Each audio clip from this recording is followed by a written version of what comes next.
GHKCU. What is that? Well, today I'm talking with Dr. Neil Paulvin, a very well-respected Manhattan functional medicine doctor. GHKCU. What is it? How do you use it? What are the benefits? Bodybuilding. Is it going to help you recover? How much of it should you take? That and so much more in today's episode. You ready for it? Let's dive in.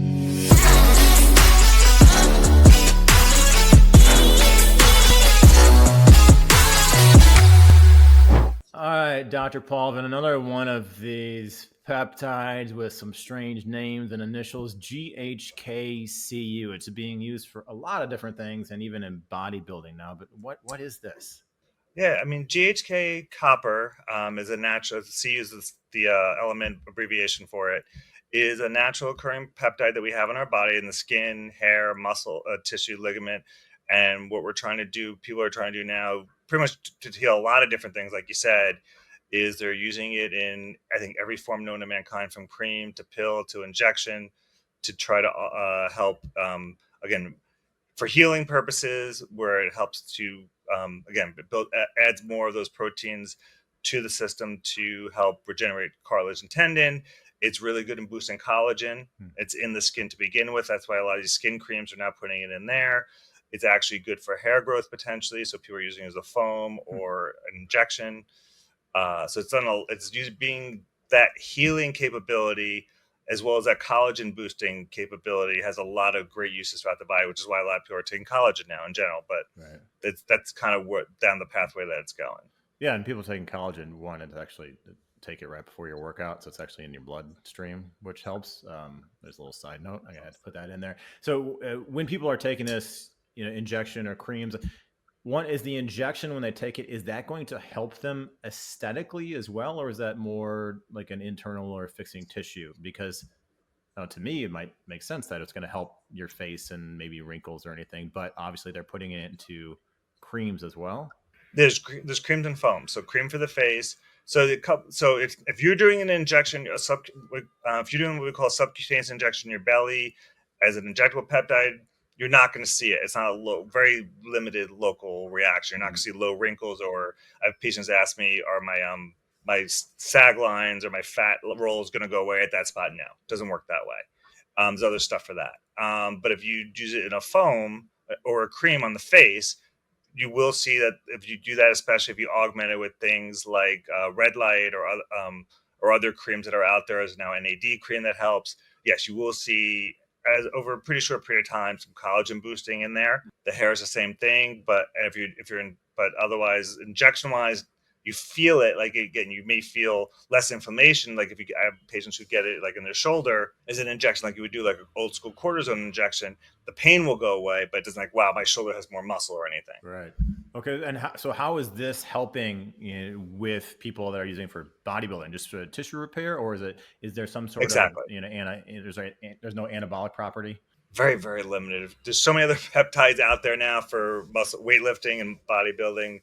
This is for recovery. So you can go out and you're limiting the damage on those joints. So instead of me having to take an extra day off, you can go back and do the same body part, or that's why you're doing it in terms of your workout routine.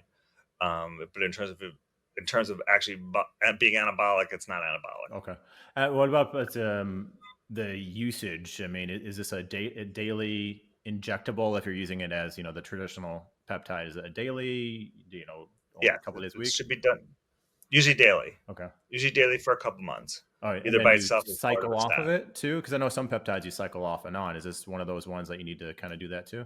I guess the answer would be yes. I mean, the way I explain these types of peptides that are for recovery, it's kind of like Motrin or something like that. Meaning, what I mean by that is you kind of know when you need it. So yeah, you're going to come off it. I'm a little more cautious. I'll tell patients you should come off of it for 2 or 3 months. There's a lot of other things you can switch on and off to.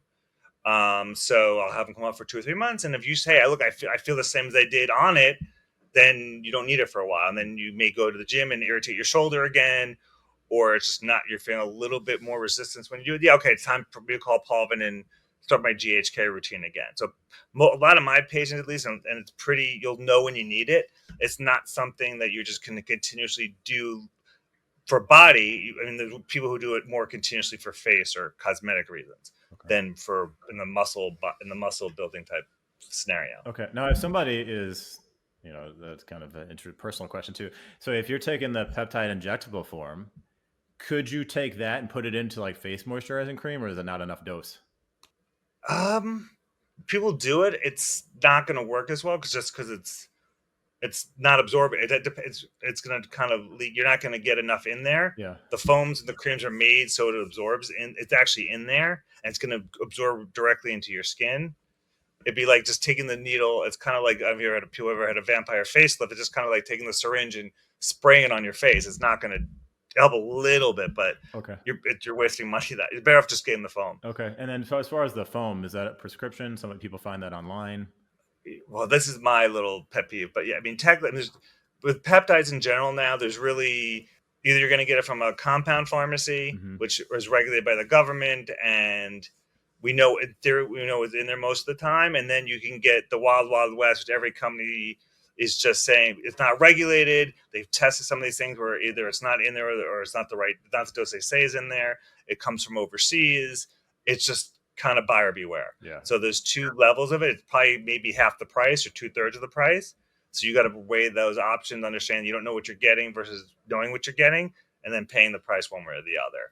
Yeah. There's a But you lot can, of research based only websites, which some they say they're third party tested, but I get a lot of questions, especially on this channel. And I would say, go to your doctor, go to your doctor. yeah, yeah. I mean, and there's a couple. Yeah, you really. I mean, I heard something yesterday where they studied a lot of these things, and it's like, it's not what it is. So, I mean, you got to understand, it happens like even with melatonin, it's not what it is. So if that's what's happening with melatonin, which is like $2. This stuff is much more expensive. They're not. I'd be very cautious. Okay, cool. And side effects at all with this? Not really. I mean, I haven't. This is probably the least side effect. It's a night. It's I really see. It's really just again just any side effect you can get from any injection. You could be sore, redness. Well, you could technically have a reaction to it. I mean, I've never really seen a really major reaction to GHK.